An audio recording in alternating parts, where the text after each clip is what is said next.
Hey guys, it's Z.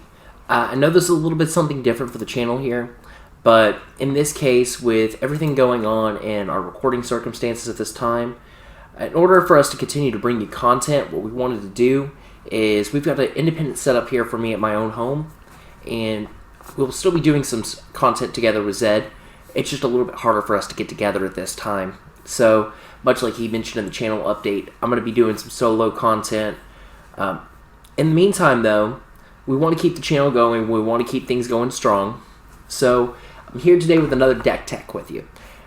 Now, a little bit behind the scenes work here. This is actually the third time we're recording this video. The first time, the audio quality was just dead in the water, not up to snuff. So rather than us put out something that we would have to go back over or just couldn't, come out to the quality we expected, we went ahead and we reshot the video. However, when we reshot it, that was actually our last filming session prior to Zed's house fire. So, during that house fire, it was still in editing and the video was lost. So, this is going to be our third attempt to go around with this video. And hopefully this time it comes out and y'all actually enjoy it. In the meantime, though, like I said, we're going to keep content pushing forward. I've got a couple of video chain ideas that we're looking at doing, and just let us know in the comments below kind of what you think. We'll be trying to include, going forward on the deck tech series, descriptions or like deck list in the links below. So that way it's a little bit more all together for everybody and a good way to compile it. And we're going to be actually working on backdating those as well. So any previous deck techs we've done to coincide with Commander deck releases, we want to do that with it as well. So, getting to our content today, the deck tech we have is for Commander Torbrann, Thane of the Redfell. He's 2/4 for 4, legendary creature, dwarf noble, not human. If a red source you control would deal damage to an opponent or a permanent an opponent controls, it deals that much damage plus 2 instead.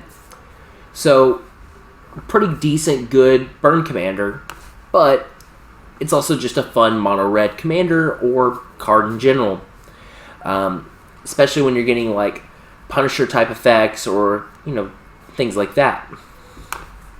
So I could just throw together a generic burn list and go, here you go, here's a burn deck for commander. But I felt that would be a little bit too easy. And before we call me out here in the comment section, the method I'm going here is still a little bit too easy. But this is just to kind of get us started with the templating of this, because I do want to do a couple of other decks in this templated format with this restriction.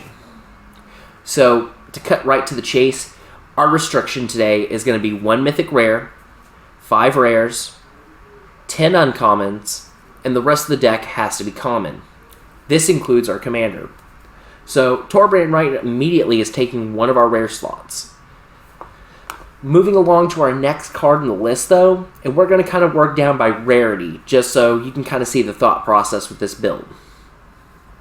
But the next one we have in our mythic rare slot is going to be Fiery Emancipation. This will triple damage you deal. So, the interesting application between that and this card is your opponent has to decide how these damage modifying effects will alter it. So for example, I cast a lightning bolt, which is 3 points of damage. I have a Torbrann in play, and I have a Fiery Emancipation in play. My opponent must select when I go and deal that damage, how do they want the damage to apply?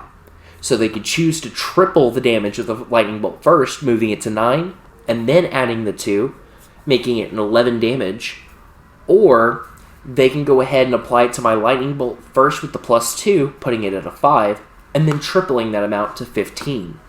So, if an opponent is caught off guard or doesn't really understand, they could, in long term of the game, actually cause themselves even more damage than what they originally would have taken. So it's just an application to keep in mind. Obviously, we want to get the most bang for our buck with our spells. Considering with our restriction, we're generally not going to be the strongest deck at the table unless other decks are playing by this. even then, we've got a few ways to get even. So ultimately, it's one of those, just something to keep in mind. Since we've already covered our first rare being the face card of the deck, our second rare is going to be a card to kind of keep the train rolling with what we've already seen. That's going to be Dictate of the Twin Gods. Again, it's another damage doubling effect or a damage modifying effect, where we're going to want to create more damage out there on our opponents. So, again, just be careful of the interaction we've mentioned already, but ultimately, you kind of get the point with it. Moving on to our third, we have a way to keep cards into our hand, and that's going to be Wheel of Misfortune. I am in no way going to advocate for somebody to go find reserve list. I happen to have a few friends who have these cards, but I no longer have these cards in my collection. I used to.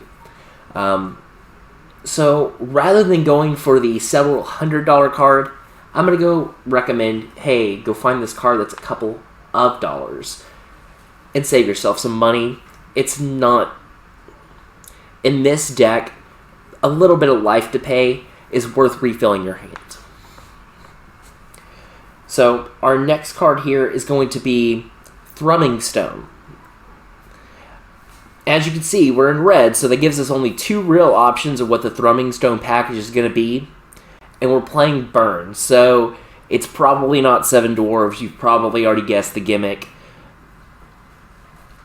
And that's going to be 35 Dragon's Approaches.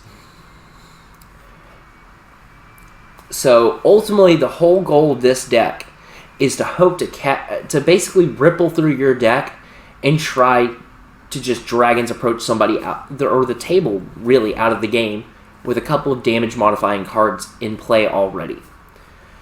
So ultimately, it's about holding back until you're fairly confident that you can finish out the game and then striking. So it does play a little bit like a combo deck.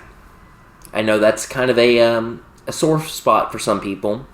However, it's not hyper linear, and you could play it as a traditional burn deck. I've certainly done that in this time. I've certainly whiffed on it as well. I've had Thrumming Stone, and I get 3 attempts to try to spin the wheel, and I miss it every time, even with 35 copies in the deck. So it's no way a I win button, but it's definitely a clock. And last but not least, let's say Thrumming Stone can't get us there. Well, we do have a backup option if we have a bunch of Dragon's Approaches or other burn spells in our graveyard with Mizzix's Mastery. And so the whole premise there is we're just going to try to flash them back and do it again. So ultimately, it's one of those combination of factors of we're either going to try to burst you out in one shot with the Dragon's Approach from a Thrumming Stone, we're going to try to do it from the graveyard with the Mizzix's Mastery, or we can just get there the long way with playing a couple of creatures like we'll talk about here in a minute, and then just trying to hard cast Dragon's Approach to get us to the game. So, with that being said, let's kind of look at our uncommons, because that's going to be the next part of this package. And what I'm going to do, I actually have this wrote down, so I can try to make it a little bit more easy for myself. So, the next card we're going to be looking at is just kind of some general kind of keep the deck functioning type things. And in our uncommon slot, one of our face cards for Commander that we love to play, Sol Ring. Why wouldn't you play it? It's uncommon. We've got the slot available. Let's go ahead and get that there. Along the same lines, though, we're also running Burnished Heart. It's a way we can kind of filter through our deck, find a couple of cards we don't need, or a couple of lands, get them in play. It helps accelerate our game plan forward and thins our deck for when we want to go off with a Ripple. So it's got a multi-purpose, but generally it's all about progressing our game plan. In the uncommon slot, we also, to kind of keep the game moving, we have Humble Defector. It's a way we can just tap it, pass it to an opponent, and draw 2 cards. Kind of helps us keep our hands fueled and kind of keeps there something to burn. The next card we have is a card I've been playtesting since Midnight Hunt, and that's going to be Flame Channeler. I like it as a good, decent source of card, like a way to kind of impulse draw yourself some more cards in hand and keep more gas going. Because that's the big problem, is with Red's type of draw, you're not normally going up in cards, you're normally getting card selection. So with this, that's going to be what it's about, is just trying to keep his cards in hand. So kind of one of the other cards we're looking at, and this plays a factor into keeping our deck moving along as well, is going to be Stormkiln Artist. Play an instant or sorcery, Magecraft, and we're going to go ahead and get Created Treasure. So with that, it's a pseudo ramp effect in our deck that helps us move it along. Speaking of pseudo ramp effects, we're also going to be running Treasonous Ogre. It's pay 3 life, get yourself some mana. Ultimately, I've had games in this deck where the only way I can win is to go, cool, take 30 of my life. I'm at 36, I can pay 30, let's go. And I go all out, and I win off my burn spells. As long as I'm not at 0, I'm still in the game. So, it's another way you can get there, even when the odds don't look in your favor. Next, we're kind of looking at our effects that help kind of further our game plan forward. And that's going to be things like Gutter Snipe. Cast an instant or sorcery, deal 2. And Gio, which is another damage modifier. It's going to add some damage to our red spells. We also have Tybalt, and the reason he's in the deck, notably, is because we don't want our opponents to gain the life. Them gaining life is counteracting our game plan, so it's counterintuitive to what we want to do. So, with that said, our main focus should be, let's get this race won. We don't want them to get an edge. They don't need that performance enhancer. So, with that, that's going to kind of cover our uncommons. That's all 10 of them. And as we kind of get into the commons, we've already covered 35 of them. That was the Dragon's Approaches. So, our next step here is just going to be kind of working our way through. We have a couple of cards that all work very similar in what they want to do, and with our commander in play, it turns up from a pinger into a lightning bolt, or in a various sense of the fashion. So we've got Firebrand Archer, which is going to burn our opponents when we cast non-creatures. We have Thermo Alchemist, which is tap, deal point of damage to each opponent, untaps when we cast instant or sorcery. We've got Kessig Flame Breather. Again, it's a very similar effect to the Firebrand Archer. For non-creatures, we're going to just burn our opponents. Then we also have cards that are going to be more so focused in on ramping or accelerating our game plan. That's going to be cards like Wayfarer's Bauble. I know that's not necessarily the cheapest card in the world, but because it's a common, we can go ahead and throw it in here. And it did have a recent Commander reprinting, so that does help it out.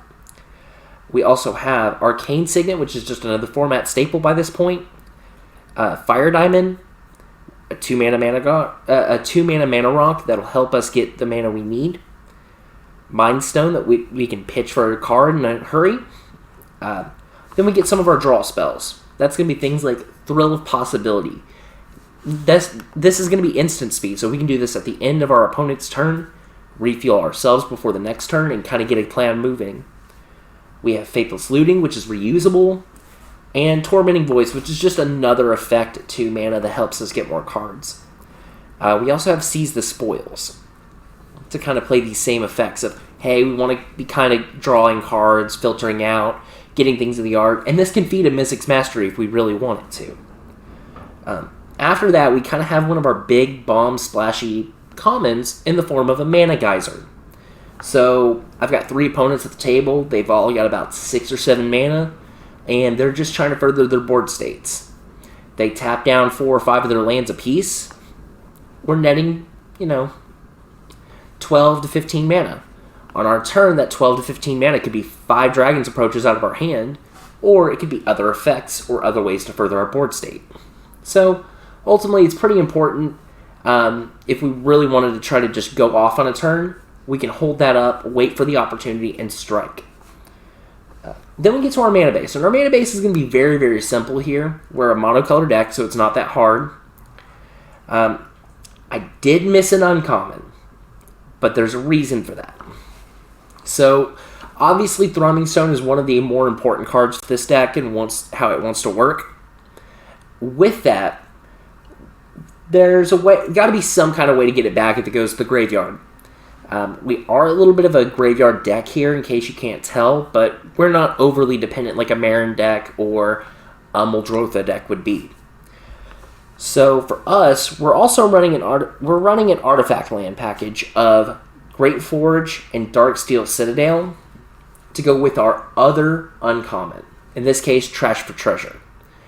That way we can get rid of a Wayfarer's Bauble, Darksteel Citadel, any of these kind of cards, and get our Thrumming Stone back. Once we have that card back, we can go ahead and kind of keep it moving. Outside of that, it's pretty simple. We've got 35. I put Snow-Covered Mountains because that's kind of my personal preference. But if you do see some snow hate in your meta, those can absolutely be mountains. There's no reason you have to do it. I just prefer those, and to me, those are the prettier lands that I happen to have. By no means is anyone saying you have to go get the more expensive stuff. And for what it's worth, unless you're running any kind of dedicated snow-covered synergy, there's nothing really to benefit you in that way. So that's going to be the breakdown of our Torbrann deck here. And like I said, we're going to try to get that in the description below. Ultimately, this is a fairly affordable deck. I think at the time I threw this into the deck building app I was putting together, it was about $270. So it's actually a pretty good budget way to start into Commander 2. And with the 1-5-10 style decks that I've been putting together, it's a pretty good way you can do it with affordable commons, some good archetype or like signpost uncommons, a few rares to help solidify your theme, and that mythic just to splash in and go, hey, here's the thing that takes it over the top. So, how about y'all let me know what y'all think about this? I know I want to do a couple more decks like this that don't cheat out in the form of, here's 35 commons of the same name, so I can get around that restriction. We have some others in mind. Notably, Mono Blue and Mono Green, I've already kind of worked on a little bit. It's just going to be about refining those lists to the point where I feel comfortable presenting them forth for you. So, just let me know in the comments section below what you think. And, again, this has been Z.